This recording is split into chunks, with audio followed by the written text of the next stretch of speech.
Top quality और consistent performance के लिए सिर्फ सिल्वर पंप नाम याद रखना। ಜಾಮೀನು ಸಿಗಬಹುದು ಅಂತ ಎದುರು ನೋಡ್ತಿದ್ದಂತ gold biscuit beauty ರನ್ಯಾಗೆ ಜೈಲೇ ಗತಿಯಾಗಿದೆ. ಜಿಆರ್ಐ ಕಸ್ಟಡಿಯಲ್ಲಿದ್ದ Ranya boy friend Tarun ಕೂಡ ಈಗ ಪರಪ್ಪನ ಅಗ್ರಹಾರ ಸೇರಿದ್ದಾನೆ. ಈ ನಡುವೆ ಸಿಬಿಐ ಜೊತೆ ಇಡಿ ಅಧಿಕಾರಿಗಳು 12 ಕೋಟಿ ಹಣದ ಜಾಡು ಹಿಡಿದಿದ್ದಾರೆ.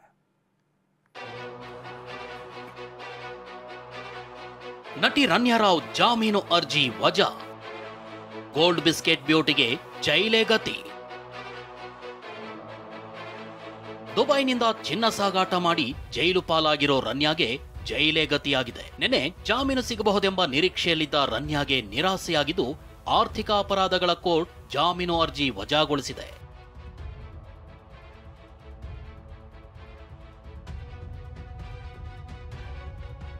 ರನ್ಯಾಗೆ ಪ್ರೋಟೋಕಾಲ್, ಏರ್ಪೋರ್ಟ್ನಲ್ಲಿ ತನಿಖೆ.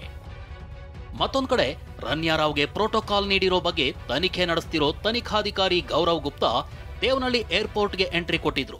ಟರ್ಮಿನಲ್ 2 ನಲ್ಲಿ ರನ್ಯಾ ಯಾವ ಕಡೆಯಿಂದ ಬಂದ್ಲು, ಪ್ರೋಟೋಕಾಲ್ ಅಧಿಕಾರಿಯನ್ನ ರನ್ಯಾ ಎಲ್ಲಿ ಭೇಟಿಯಾದ್ಲು, ಅಂದು ರನ್ಯಾಗೆ ಕರೆ ಮಾಡಿದ್ದು ಯಾರು, ಆಕೆ ಸಂಪರ್ಕದಲ್ಲಿ ಇನ್ಯಾರಿದ್ದಾರೆ ಅಂತ ಮಾಹಿತಿ ಸಂಗ್ರಹಿಸಿದ್ರು.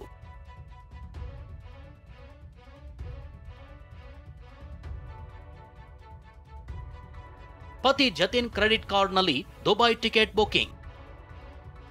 ನಟಿ ರನ್ಯಾ ಪತಿ ಜತಿನ್ಗೆ ಸಂಬಂಧಿಸಿದ ಮನೆ ಮೇಲೆ ಇಡಿ ಅಧಿಕಾರಿಗಳು ದಾಳಿ ಮಾಡಿದ್ದಾರೆ.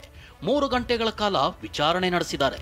ಯಾಕಂದ್ರೆ ರನ್ಯಾ ದುಬೈ ಟಿಕೆಟ್ ಬುಕಿಂಗ್ ಮಾಡಲು ಪತಿ ಜತಿನ್ ಕ್ರೆಡಿಟ್ ಕಾರ್ಡ್ ಬಳಕೆ ಮಾಡಿದ್ದಾಳೆ.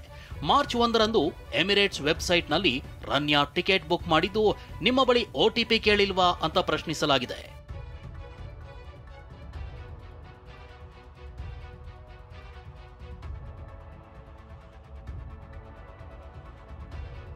ರನ್ಯಾ ರಾವ್ ಬಾಯ್ ಫ್ರೆಂಡ್ಗೆ 14 ದಿನ ನ್ಯಾಯಾಂಗ ಬಂಧನ. ಇನ್ನು ಗೋಲ್ಡ್ ಸ್ಮಗ್ಲಿಂಗ್ನ 2ನೇ ಆರೋಪಿ ರನ್ಯಾ ಬಾಯ್ ಫ್ರೆಂಡ್ ತರುಣ್ ರಾಜುಗೆ 14 ದಿನ ನ್ಯಾಯಾಂಗ ಬಂಧನ ವಿಧಿಸಲಾಗಿದೆ. ಡಿಆರ್ಐ ಕಸ್ಟಡಿ ಅವಧಿ ಮುಗಿದಿದ್ದರಿಂದ ನೆನೆ ಜಡ್ಜ್ ಮನೆಗೆ ಹಾಜರುಪಡಿಸಲಾಗಿತ್ತು. ಡಿಆರ್ಐ ಅಧಿಕಾರಿಗಳು ನ್ಯಾಯಾಂಗ ಬಂಧನಕ್ಕೆ ನೀಡುವಂತೆ ಮನವಿ ಮಾಡಿದ್ರಿಂದ 14 ದಿನಗಳ ಕಾಲ ನ್ಯಾಯಾಂಗ ಬಂಧನಕ್ಕೆ ನೀಡಿ ಆದೇಶಿಸಲಾಯಿತು.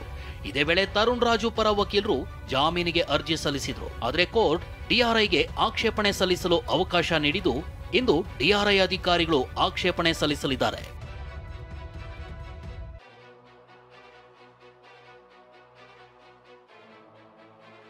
ಹವಾಲಾ ಹಣ 12 ಕೋಟಿ ದುಡ್ಡು ಇಡಿ ಎಂಟ್ರಿ. ಗೋಲ್ಡ್ ಸ್ಮಗ್ಲಿಂಗ್ ಕೇಸ್ನಲ್ಲಿ ಆರೋಪಿಗಳಿಗೆ ನಡುಕ ಉಂಟಾಗಿದೆ. ಹವಾಲಾ ಹಣ ವರ್ಗಾವಣೆ, ಅಕ್ರಮ ಹಣ ವರ್ಗಾವಣೆ, ಚಿನ್ನ ಮತ್ತು 12 ಕೋಟಿ ವಹಿವಾಟು ನಡೆದಿರೋದ್ರಿಂದ ಇಡಿ ಎಂಟ್ರಿ ಕೊಟ್ಟಿದೆ. ಜ್ಯುವೆಲರಿ ಶಾಪ್ಗಳ ಮೂಲ, ಹಣ ಎಲ್ಲಿಂದ ಬಂತು, ಬ್ಯಾಂಕ್ ಖಾತೆಗಳ ಮಾಹಿತಿ ಪಡೆದಿರೋ ಇಡಿ ಈಗಾಗಲೇ ತನಿಖೆಗಿಳಿದಿದೆ. Bureau report, TV9.